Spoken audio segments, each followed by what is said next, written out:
Good afternoon. This is a Devar Torah on Parshat Yitro, which is the fifth Parsha of the book of Shmos, the second book of the Chumash. This Parsha, in terms of verses, is very small. It's one of the shorter Parshas. It has only 72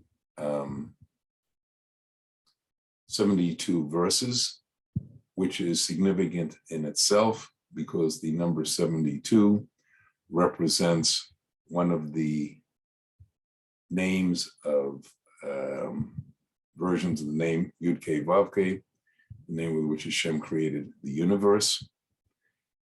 And it is no coincidence, therefore, that it is 72 verses, because this is the week of Matan Torah, when the Jewish people agree to accept Hashem's Torah, and Hashem descends to Har Sinai, and the Aseros Dibros, what's been translated as the Ten Commandments, though there's actually more mitzvahs than 10 in it.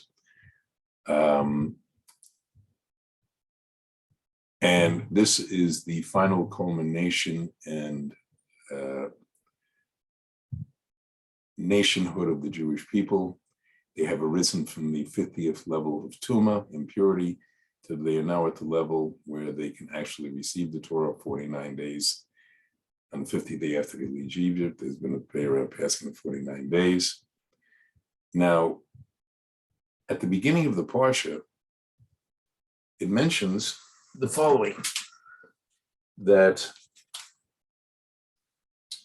Yitro, it says, Shema Yitro HaKohen, Midian Chatan Moshe, El Kol Asher Asa Elokim, LeMoshe LeIsrael Amo Ki Yotzei Hashem Et Israel Mitzrayim, which is translated as Yitro, the priest of Midian, the father-in-law of Moses, heard everything that God did to Moshe and his people, that Hashem had taken Israel out of Egypt. Now, why does it mention he's a Kohen? He could have just said he was the father-in-law of Moshe, was teaching a very significant lesson. While he was the priest of Midian, he had been an observer of every type of avodah zorah, idol worship there was, yet now he comes to a recognition of Hashem as one God, and that Hashem is greater than all the so-called other gods. Why was he? The other reason Yitro was coming, he was to bring back Zipporah and Moshe's two sons, who were sent to Midian at the time of the plagues, because Moshe was worried for their safety, concerned for their safety. And Yitro then observes the Moshe Rabbeinu doing the following. The Jewish people are being standing before Moshe Rabbeinu from morning until night, so that they can hear what Hashem's decision is going to be in their various disputes, legal disputes that are coming up. And Yitro tells Moshe, this is not good what you're doing. It's standing there from morning to night, sitting there morning and night. It's not good for you, and it's not good for the Jewish people. And he says, here's what you need to do. You need to set up a set of judges. First of all, to be judges of the thousands, which meant to be 600 judges. For less serious cases, there was judges of the hundreds, which means there was going to have to be 6,000 judges. And then there was going to be judges of the 50, judges of the 10, which means for every 10 families, there'd be a lower level judge, which in reflection shows the Jewish people being extremely litigious. The Jewish people then would have a much better system where they wouldn't have to stand in front of Moshe. But how is it that Yitro could notice this, but Moshe didn't notice it? Aaron didn't notice it. The 70 Zakanim, there were many other wise people in the Jewish nation. Why didn't they any recognize it? Because in the aspect of litigation, so to speak, They weren't coming to Moshe just to hear what Hashem's truth and his laws were. What they were really coming to do was they were more interested in winning or losing whatever property or dispute they were claiming. And Yitro, being from the other nations, recognized in this way the Jewish people hadn't evolved from being like the other nations and were more interested in the litigation than Hashem's words. And this system was a better system. The greatest law, the most difficult decisions that needed to be made that none of the other judges could handle came to Moshe when he either gave the decision himself or in a few rare cases, he consulted Hashem and Hashem told him what the laws were. Those occasions were few and far between, but they did occur. Yitro then leaves after accepting, in effect, becoming part of the Jewish people. Moshe then goes up to Har Sinai, top of Har Sinai, to speak with Hashem. Here's the voice of Hashem, who then says, L'chodesh Shlishi, L'teitzi b'nei Yisrael, Mitzrayim, B'yom hazeh, Kamidbar Sinai, and then continues in verse 3.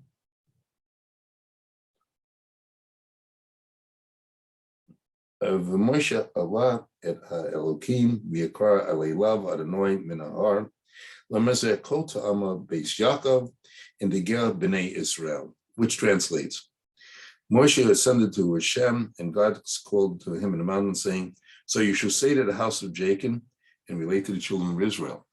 Why double references? It's all obviously the Jewish people, and there's a very important lesson to be learned from here. When the world was created, Hashem gave the laws of his commandments to Adam Arishon, who was then supposed to give them to Chava. That led to serious consequences because Adam, when he explored the law of not eating of the eighth climb of the tree of life, or the eighth sadas of Tov and Ra, Chava had not heard it directly from Hashem, and unfortunately, Adam Arishon embroidered it because he said, not only can't you eat from the fruit or from the tree, those days you had edible trees, you could not eat, he said you could not touch the tree. This was one of the tricks the snake used in convincing Chava to eat from the tree because he pushed her against the tree. And when she didn't die, he said, you see, you didn't die from that and you won't die from eating, you won't have death from eating of the fruit. And she then gave a piece of the fruit to Adam, resulting in the expulsion of both of them from Garden Eden. And the whole course of the human race took a decidedly different turn than it would have if the Jewish people, if the nation, if Adam and Chava, had not eaten from that fruit. He would have never left Gan Eden. And in any event, the use of the double language, house of Yaakov, is referring to the women, Jewish women. And this time, Hashem made sure that the Jewish women were well aware of what they were accepting, and it was being related directly from God to Moshe, through Moshe to the women. And when it talks about the children of Israel, it's talking about the men. So this time it will be accepted on an equal footing by the women and the men.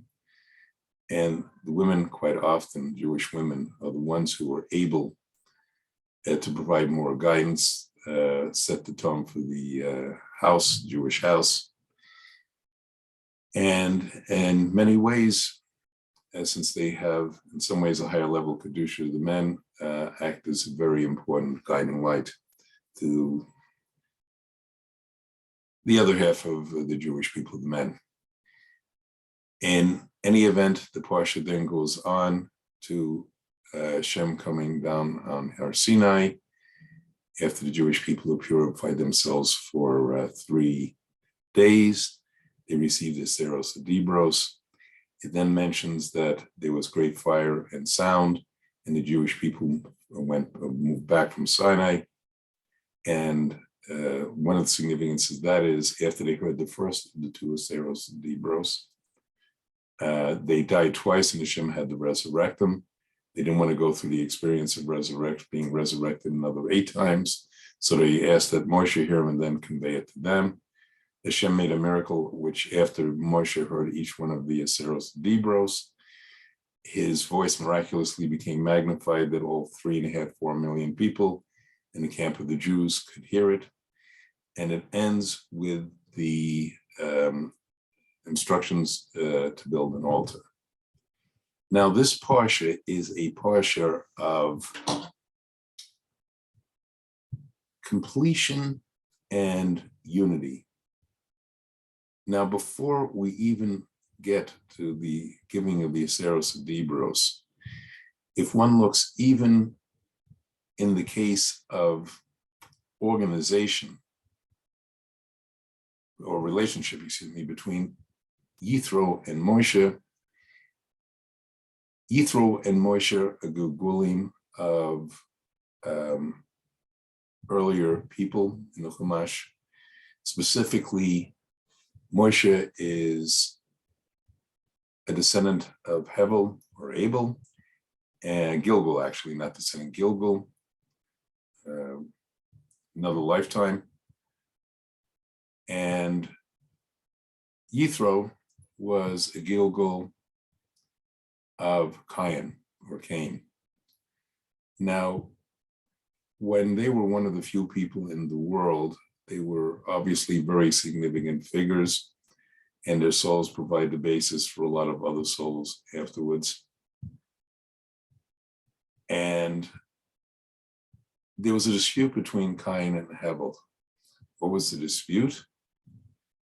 First of all, Hevel's relationship with Hashem was closer. He communicated better with him, offered the best of his produce to Hashem, while Cain was much more distant from Hashem, and decided the best thing to do to see, because it must have some purposes from the products he produced, was to offer the waste material. He became very upset when Hashem rejected his offers and told him he had to do better. Hevel then approached Cain because he wanted permission to marry one of Cain's sisters. Cain refused. Hevel knocked him down, and Cain became so angered that he rose up and killed Hevel. Now, interestingly enough, as a tikkun for compensating for that, in the generation of Yitro and Moshe, Yitro, as a Gilgal, reincarnated soul of Hevel, gave his daughter Zipporah to make up for the fact that Cain had not given his sister in marriage to Hevel before. But on an even deeper level, when we see Yitro and Moshe together, Yitro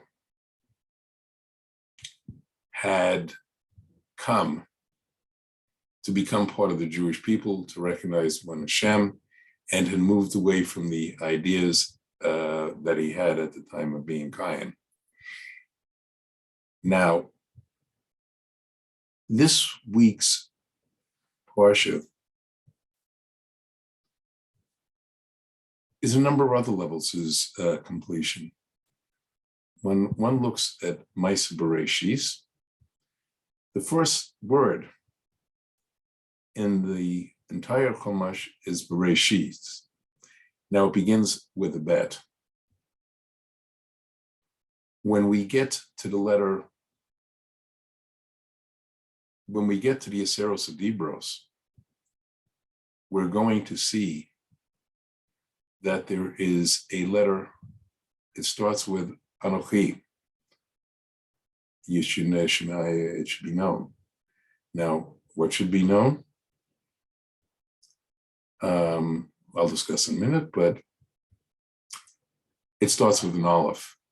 Now, Aleph is a very interesting letter.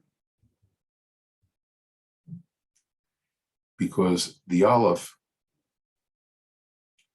represents, if you look at it as it's written in the Torah, it's made up of two yuds, and in between a slanted line, which is a vav. If one takes note, the gematria of it is 26, which is the name Yud Kei Vav Kei, the name with which Hashem used to create the entire universe, both the upper and the lower worlds. And the first Yud is reflection of Hashem's presence below in our world. And the second Yud is portraying Hashem, represents Hashem in the heavens, Shemayim. And the Vav represents the waters that are talked about in creation that separate the upper worlds from the lower world. And what we see in at Har Sinai is a coming together of those two worlds when Hashem comes down to Sinai, so to speak. And it's a completion, in effect, of creation with this unity, because at the time of Matan Torah, the Jews were raised to such a high level that all their physical and emotional blemishes were eliminated. And they were effectively at the level of Adam and Chava before they ate from the Eitz Das, Tov, and Ra. If, in fact, the Jewish people had not later worshipped the golden calf, the Egel Zahav, there would have been completion. The Jewish people would have entered with Moshe, and there would have been completion, and it would have effectively been the Zman of Mashiach. Now, if one looks, so therefore, there is a coming together of everything. Now, on another aspect, there is a direct correlation between Bereshit, the Maaseh Bereshit, the rating of the universe, and the Seros Adibros, direct relationship. And in fact, the Jewish people were the ultimate achievement and culmination. After 26 generations of there were 26 generations perfecting Adam, from Adam and Chava to the Jewish people received the Torah and received the Torah after they accepted it. Now, if one looks at Bereshit, the first pasuk, Bereshit Elokim et Hashemayim va'aretz, which means in the beginning of Hashem's creation of the heavens and the earth, we're seeing that is equivalent to Anoki Hashem. That time, as there were no recipients, there were no humans, the angels weren't created a second day. Hashem was creating in his own magnificence, his own glory. But when we get to the Seros Dibros, and so we're telling it, saying Hashem, let him be known, I am the one who brought the Jewish people out of Egypt, out of the house of bondage and slavery.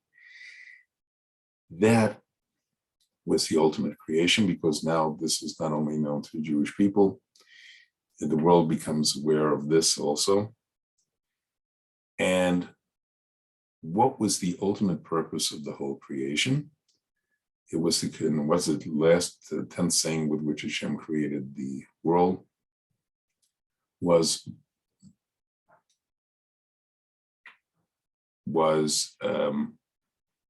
let us make man and woman. The whole purpose of creation was for the creation of man and woman. And if you look at the last of the Seros Dibros, it's coming to teach us the way we are supposed to relate to one another. So because with unity and serving Hashem through mitzvahs of Adam L'Chavero, a person to his fellow person, it says in the last of the Seros Dibros, you shall not covet your fellow's house, you shall not covet your fellow's wife, his manservant, his maidservant, his ox, his donkey, nor anything that belongs to your fellow. Now, that ultimately is the code only if one can accept mitzvahs of Adam L'Chavero, human to a fellow human, fellow Jew. Only then can we truly worship Hashem. And this was the ultimate completion of Hashem's design. Now, when Hashem came down to Sinai, something even more miraculous happened in the beginning of the Seros Dibros.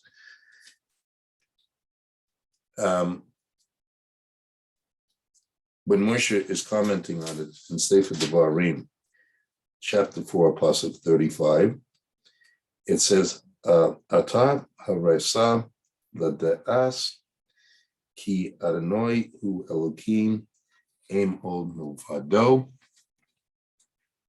and which is translated, from heaven he caused you to hear his voice in order to teach you, and on earth he showed you his great fire, and you heard his words. And what was that coming to teach us in Parshat 35? You have been shown in order to know that Hashem, he is God, there is none beside him. Atar v'yesa das ki Hashem Adonai hu Elohim, ein od milvado. Rashi on the spot explains that all the 7 worlds above, in the 7 worlds below,